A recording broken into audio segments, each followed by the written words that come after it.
Ectopic pregnancy. Ectopic pregnancy is one in which the fertilized ovum blastocyst is implanted and develops outside the normal endometrial cavity.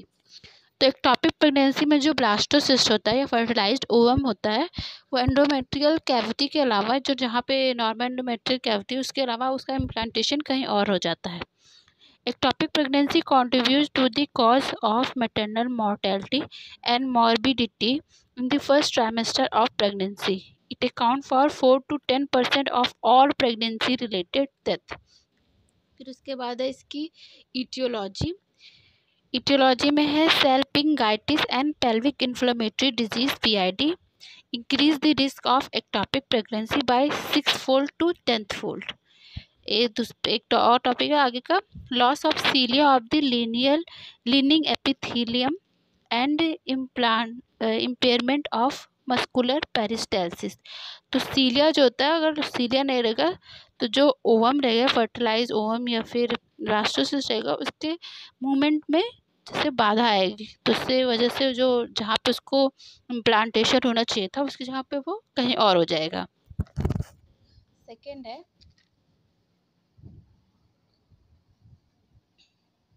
narrowing of tubal lumen.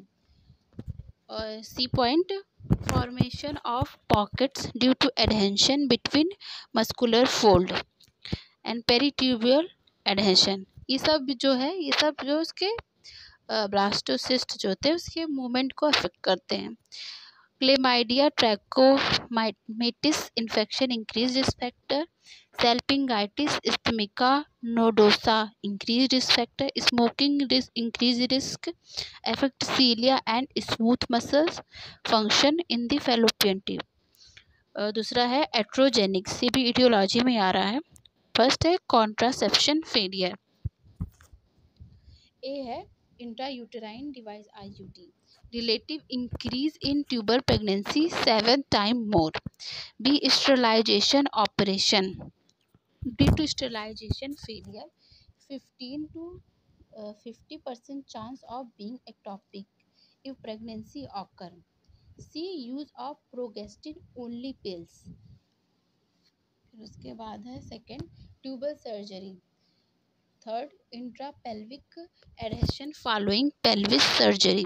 Pelvis surgery की वजह से जो adhesion हो जाता है उसकी वजह से हो सकता है. फोर्थ है आर्ट तो आप लोग जानते होंगे, इसके अंदर आता है IVF, ET, GIFT procedures.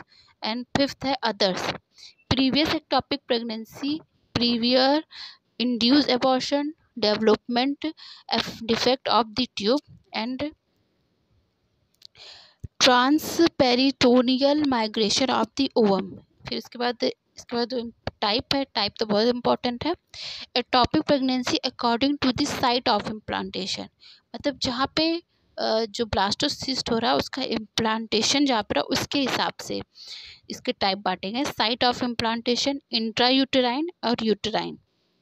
Intrauterine मतलब यूटेराइन के बाहर और यूटेराइन के अंदर जहाँ इम्प्लांटेशन. इंट्रायूटेराइन में आ रहा है ट्यूबल, ओवेरियम एंड एब्डोमिनल.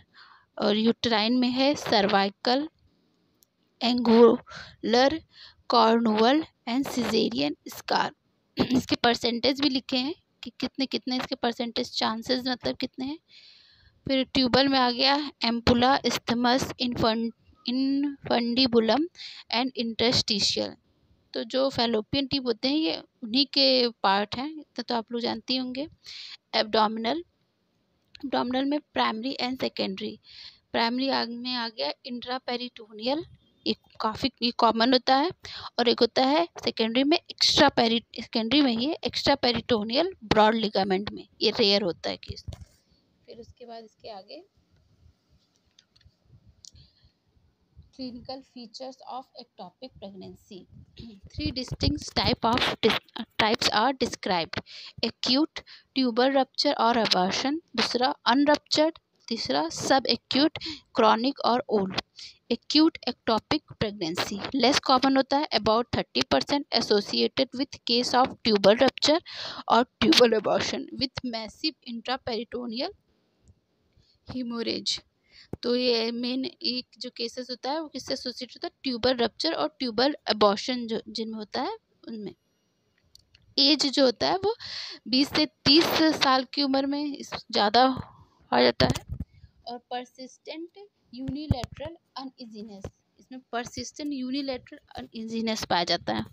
सिम्टम्स ऐसे देखा जाता है, मतलब इसके सिम्टम्स क्या है। The classic triad of symptoms are abdominal pain 100% होगा, एमनोरोइया 75% होगा 6 से 8 वीक, और वेजाइनल ब्लीडिंग 70%।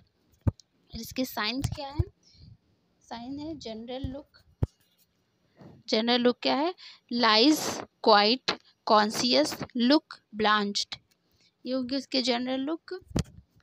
और उसके बाद है, और आगे लुक है, लुक में ही है, जनरल लुक में ही है पैलोर, फीचर्स ऑफ शॉक दिखेंगे, pulse rapid and feeble, hypertension होगा इसमें, एंड एक्सट्रीमिटीज कोल्ड क्लेमी, मतलब उसके हाथ पैर जो होंगे वो ठंडे होंगे। एंड एब्डोमिनल एग्जामिनेशन से क्या पता चलेगा, टेंस ट्यूमिड एंड टेंडर, एब्डोमिनल मतलब उनका जो एब्डोमिनल एग्जामिनेशन करेंगे तो ऐसे फील होगा। एंड पेल्विक एग्जामिनेशन में क्या दिखेगा, पहला है vaginal mucosa blanched white, uterus seems normal, no mass is usually felt through the fornix, and uterus felt float in water, ऐसे फील होगा। एंड दूसरा टॉपिक हो गया अनरप्चर्ड, दूसरा जो पॉइंट है टॉपिक नहीं, the physician should include ectopic pregnancy in the differential diagnosis when a sexually active female have abdominal vaginal bleeding and और abdominal पेन, इसमें भी एब्डोमिनल, इसमें भी देखिए एब्डोमिनल वेजाइनल ब्लीडिंग हो रही है और एब्डोमिनल पेन हो रहा है। इसके सिम्टम्स क्या है, delay period, uneasiness on one side of flank. फिर इसके बाद हो गया है तीसरा पॉइंट सब एक्यूट या क्रॉनिक एक्टोपिक, इसके जो सिम्टम्स हैं, absence of amenorrhoea, irregular vaginal bleeding, lower abdominal pain, apparently normal general condition, presence of pelvic mass on internal examination, previous history of tubectomy, operation और IUD insertion, ये सब है। इसमें ऐसे एक्टोपिक प्रेगनेंसी हो सकती है। फिर हो गया मोड ऑफ टर्मिनेशन, ये it is not important mode of termination, तो आप इसको स्किप कर दें।